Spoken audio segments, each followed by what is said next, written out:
that I am being targeted? Is anyone surprised that I am somehow deemed unworthy to speak about American foreign policy? Or that they see me as a powerful voice that needs to be silenced? Frankly, it is expected, because when you push power, power pushes back. But no, we don't do that. And let me tell you, I take a little bit of offense to what the hell is wrong with me. I'll tell you, there's nothing wrong with me. I took an oath to defend the Constitution, and that's exactly what I'm going to do. Again, I'm not going to apologize for it. I'm going to hold the Constitution, and it's very simple. We really shouldn't even have this debate. If you break the law and you follow due process, there are consequences to your actions, even if you say sorry. So we can try all of the diversion tactics that we would like. It doesn't change the fact that someone broke the law and that someone should be held accountable. It is disappointing, Mr. Speaker, that their own party can't hold them accountable, that they have such hypocrisy. So with that, I yield. Before we get into this, make sure you hit like, smash subscribe, and turn on notifications right now. This is Capital Truthline, where we cut through the noise and expose what the political class doesn't want you paying attention to. What you're about to see is a perfect example of how Washington weaponizes scandals, blocks transparency when it's inconvenient, and protects its own power. Thank you all for being here, and thank you for your testimonies. Mr. Adams, in 1991, you pleaded guilty to 2 counts of withholding information from Congress regarding your involvement in the Iran-Contra affair, for which you were later pardoned by President George H.W. Bush. I fail to understand why members of this committee or the American people should find any testimony that you give today to be truthful. If I can respond to that. It wasn't a question. That was not a question. That was I reserve the right to my time. It is not right. That was not a question. Committee can attack on February a witness 8th, who is not permitted to reply. That was not a question. Thank you for your participation. On February 8th, 1982, you testified before the Senate Foreign Relations Committee about U.S. policy in El Salvador. In that hearing, you dismissed as communist propaganda report about the massacre of El Mozote, in which more than 800 civilians, including children as young as 2 years old, were brutally murdered by U.S.-trained troops. During that massacre, some of those troops bragged about raping a 12-year-old girl before they killed them. Girls before they killed them. You later said that the U.S. policy in El Salvador was a fabulous achievement. Yes or no, do you still think so? From the day that President Duarte was elected in a free election to this day, El Salvador has been a democracy. That's a fabulous achievement.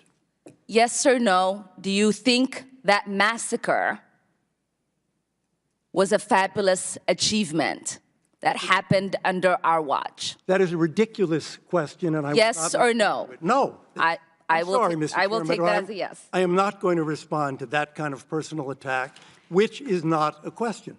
Yes or no, would you support an armed faction within Venezuela that engages in war crimes, crimes against humanity or genocide, if you believe they were serving U.S. interest, as you did in Guatemala, El Salvador, and Nicaragua? I am not going to respond to that question. I'm sorry. I don't think this entire line of questioning is meant to be real questions, and so I will not reply. Whether under your watch, a genocide will take place, and you will look the other way because American interests were being upheld, is a fair question, because the American people want to know that anytime we engage a country, that we think about what our actions could be and how we believe our values are being furthered. That is my question. Will you make sure that human rights are not violated and that we uphold international and human rights? I suppose there is a question in there, and the answer is that the entire thrust of American policy in Venezuela is to support the Venezuelan people's effort to restore democracy to their country. That's our policy. I don't think anybody disputes that. The question I had for you is that does the interest of the United States include protecting human rights and include protecting people against genocide? All right, Patriots, let's talk about what just happened in this explosive committee hearing, because the headlines are misleading and the truth matters. We watched Democrats, led by Jamie Raskin, attempt to hijack an immigration and child protection bill by forcing an amendment that would block the bill unless so-called Epstein files were released. On the surface, that sounds noble. Who wouldn't want transparency? Who wouldn't want child traffickers exposed? But here's the problem. This wasn't about justice. This was political theater. Raskin didn't come in seeking facts or due process. He came in making accusations, insinuations, and emotional speeches designed to smear Donald Trump while pretending to be the moral authority on child protection.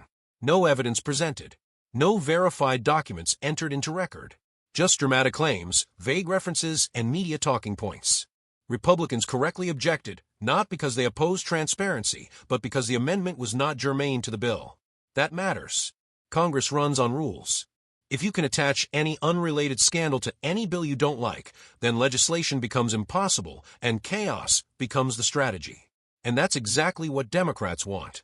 Delay, distract, derail. Let's be very clear.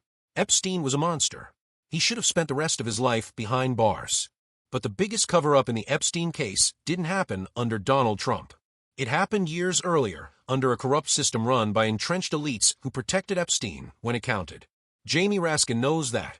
But instead of focusing on who actually gave Epstein his sweetheart deal when Trump wasn't even in office, he chose to turn the hearing into a Trump smear session. That tells you everything. Republicans pointed out something Democrats don't want you to hear. The FBI director is testifying soon. Alex Acosta is being deposed under oath. Oversight is already happening through the proper channels. That's how accountability works in a constitutional republic, not through grandstanding amendments meant to generate clips for cable news. And here's the real irony. Democrats claim to care about protecting children, but they tried to block a bill designed to address unaccompanied minors and trafficking at the border, all so they could score political points. That's not leadership. That's exploitation. Transparency should be real, lawful, and applied equally. Not selectively. Not as a weapon. Not as a distraction from failed policies and open borders. They're fueling real human trafficking right now. The American people are tired of the games. They want facts, not fanatics. Justice, not show trials. And solutions, not speeches. Capitol Truthline will always stand for truth, rule of law, and accountability, no matter which party it makes uncomfortable.